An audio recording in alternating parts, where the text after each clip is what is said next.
আজকে আমি আপনাদের সঙ্গে একদম নতুন একটা রেসিপি শেয়ার করব। এটা বাচ্চা থেকে বড় সবাই খেতে পছন্দ করবে আর বানানো খুবই ইজি।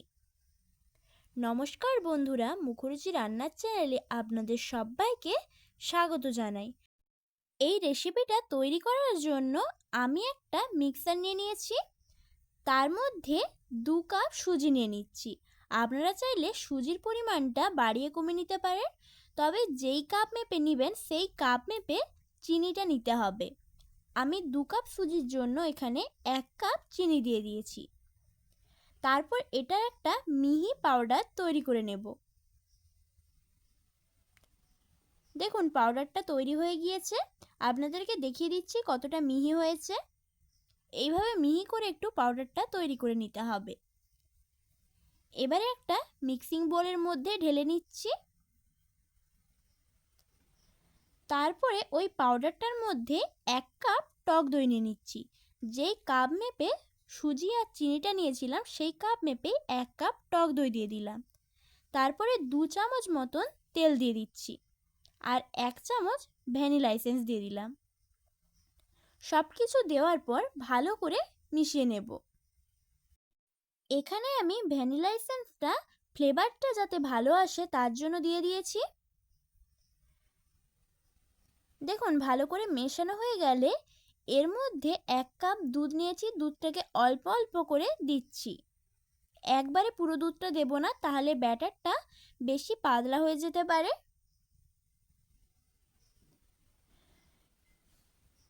দেখুন দুধটাও ভালো করে মিশিয়ে নিয়েছি।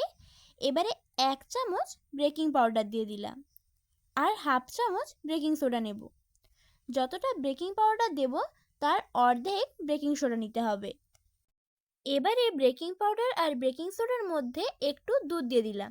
তারপরে হ্যান্ড উইচ দিয়ে আবারও ভালো করে ফেটিয়ে নেব।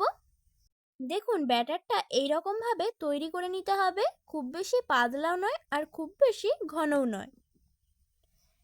এবারে একটা স্টিলের থালা নিয়ে নিয়েছি, তার উপর একটু রিফাইন্ড অয়েল দিয়ে দিলাম। তারপরে ব্রাশের সাহায্যে পুরো থালার মধ্যে তেলটাকে বুলিয়ে নিচ্ছি। আপনারা চাইলে হাত দিয়েও তেলটা মাখিয়ে নিতে পারেন। পুরো থালাটায় তেলটা মাখানো হয়ে গেলে যে ব্যাটারটা তৈরি করে রেখেছিলাম সেই ব্যাটারটা এর মধ্যে দিয়ে দিচ্ছি। এবারে একটু থালাটাকে ঝাঁকিয়ে নিচ্ছি যাতে ব্যাটারের মধ্যে কোনো বাতাস না থেকে যায়। তারপর একটা কড়ার মধ্যে বেশ কিছুটা পরিমাণে জল দিয়ে দিচ্ছি। এবারে ওই জলের মধ্যে একটা স্ট্যান্ড বসিয়ে দিলাম। তারপরে জলটা একটু গরম হয়ে গেলে ওই ব্যাটারের থালাটা বসিয়ে দেব। এবারে আধ ঘন্টার জন্য একটা ঢাকনা দিয়ে রেখে দিচ্ছি আর গ্যাসটাকে এই সময় মিডিয়াম ফ্লেমে রাখতে হবে। দেখুন আধ ঘন্টা পর ফিরে এলাম। এবারে ঢাকাটা খুলে নিচ্ছি আর এইরকম একটা চামচ ঢুকিয়ে দেখে নিতে হবে, যদি চামচের গায়ে না লেগে থাকে তাহলে জানবেন একদম পারফেক্টভাবে তৈরি হয়েছে। এবারে এটা নামিয়ে নিচ্ছি আর একটু ঠান্ডা হয়ে গেলে এইভাবে একটু হাত দিয়ে সাইডগুলোকে একটু ছাড়িয়ে নেব। এবারে একটা ছুরির সাহায্যে কেটে নিচ্ছি। আপনারা চাইলে অন্য একটা পাত্রের মধ্যে ঢেলে নেওয়ার পরও কেটে নিতে পারেন। এইভাবে লম্বা লম্বা করে কেটে নিচ্ছি। দেখুন এবারে একটা থালার মধ্যে নামিয়ে নেব।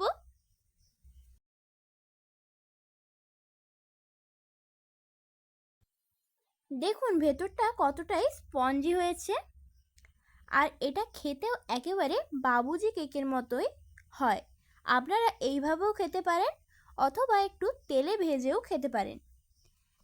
এবারে এটাকে 4 কোণা করে কেটে নিচ্ছি। আপনারা আপনাদের পছন্দ মতনও কেটে নিতে পারেন। আমি এইভাবে 4 কোণা করে কেটে নিচ্ছি। দেখুন ভেতরটা কতটা স্পঞ্জি হয়েছে। এবারে একটা প্যানের মধ্যে 1 চামচ ঘি দিয়ে দিচ্ছি আর গ্যাসটাকে এই সময় মিডিয়াম ফ্লেমে রাখতে হবে। আমি এগুলোকে ঘি দিয়ে ভেজে নিচ্ছি। আপনারা চাইলে সাদা তেল দিয়েও ভেজে নিতে পারেন, তবে ঘি দিয়ে ভাজলে এর টেস্ট দ্বিগুণ হয়ে যায়। দেখুন পুরো প্যানের মধ্যে ঘিটা মাখিয়ে দেওয়ার পর এগুলো একটা একটা করে দিয়ে দিচ্ছি। এইভাবে ঘি দিয়ে ভেজে নিলে খেতে অসাধারণ লাগে। এক পাশটা ভাজা হয়ে গেলে আরেক পাশটা উল্টে নেব। আরেক পাশটাকেও এইভাবে একটু লাল লাল করে ভেজে নিতে হবে। দেখুন সবগুলো ভাজা হয়ে গিয়েছে, নামিয়ে নিচ্ছি। একই রকমভাবে সবগুলো ভেজে নেব। আবারও প্যানের মধ্যে একটু ঘি দিয়ে দিচ্ছি। ঘিটা মিলে গেলে একই রকমভাবে ভেজে নেব।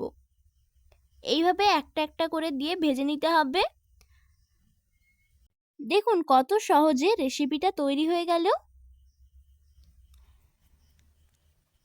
সবগুলো আমি একটা থালার মধ্যে নামিয়ে নিয়েছি। আপনাদেরকে একটা ভেঙে দেখিয়ে দিচ্ছি ভেতরটা কতটা স্পঞ্জি হয়েছে। দেখুন হাতে দিতেই ভেঙে যাচ্ছে।